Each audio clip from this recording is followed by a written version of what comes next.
Okay, mapagpalang araw sa lahat. Andito na pala si client sa shop. Medyo inaantok pa ako pero tuloy-tuloy lang para sa pangarap. Hindi ko alam kung ano tawag dito sa pyesa natin gagawin. Basta ang nakikita ko sa design, meron siyang aso at saka ramen. At yan ang pyesa na isi-share ko sa inyo. Kung gusto nyo may matutunan, panoorin nyo hanggang dulo. At paki-follow and share na rin to para mapanood din ng iba na gustong matuto katulad mo.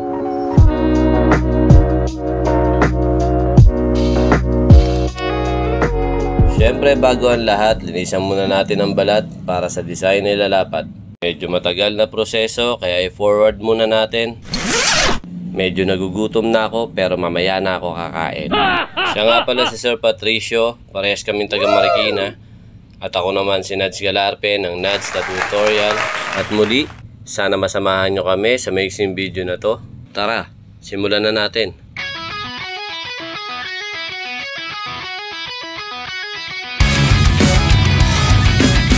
Bali sa pyesa na to, ang mga needle na ginamit ko, gumamit tayo ng 7RL, 9RL, 9M1, 15M1, tsaka 23M1 para sa mas malalapad na shadings.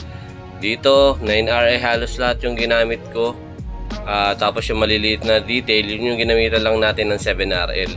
Tapos itong kulay na ginamit natin dito sa nililinya natin na to, kulay ano siya, dark maroon. Base dun sa kinokopya natin, halos puro solid black yung line. Tapos may napasama lang na kulay maroon na linya. So maganda naman yung itsura. Kaya yun na rin yung sinunod natin. Wala naman tayong binago. Minsan kasi pag meron akong hindi kursunada dun sa detalye ng isang pyesa o dun sa pinapagaya sa atin, nagsasuggest ako kay client na baka pwede baguhin namin.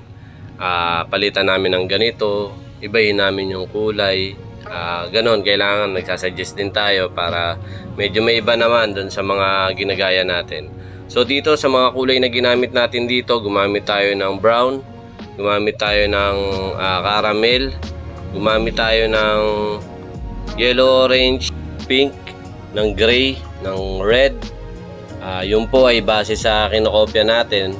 Wala rin po tayong binagong kulay dun dahil yun yung gusto ni client. Meron din tayong golden yellow na ginamit dyan. Tapos yung pinakamukha nito, binago ko yung kulay kasi yun ang gusto mangyari ni client. Baguhin namin yung kulay na kakulay nung aso niya.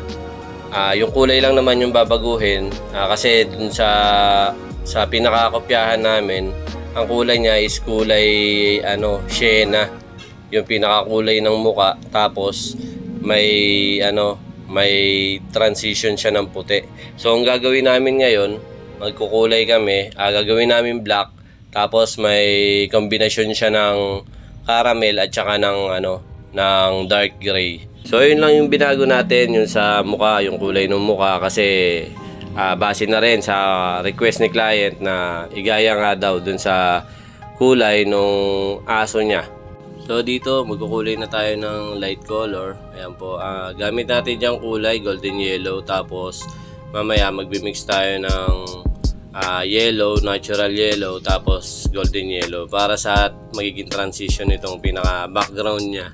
Payo ko lang dun sa mga artist na lalo na sa mga nagsisimula pa lang, kapag nagkukulay kayo, yung mga makukulay na design, mas ma-okay po siguro kung unahin nyo po yung mga dark na kulay bago po kayo magkulay ng light. Kasi hindi po biro yung magla-light ka kaagad tapos may mga ibang kulay ka pa palang gagawin na mas dark. So malaki yung posibilidad na madumihan natin yung ikinulay natin na mga light na kulay. Siguro aralin muna natin magpunas ng maingat o yung may iksing punas lang o dampi-dampi lang para mas maiwasan po natin yung pagkakahawa-hawa ng kulay. Siguro katagalan masasanay din kayo, mapag-aaralan nyo kung paano yung mga diskarte sa ganong klase ng pag-shade. Kaya payo ko lang ngayon sa mga baguhan, unahin muna natin yung mga matitingkad na kulay bago tayo maghagod ng mga light na kulay. Darating din yung araw na matututunan nyo lahat yan, basta aral lang tayo ng aral. At yun, maraming salamat, mag-iingat tayong lahat. Don't forget to follow and share, pero pusuan mo muna bago mo i-share. Muli, ako si Nads Galarpe ng Nads Tutorial. Hanggang sa mga susunod na video, maraming salamat.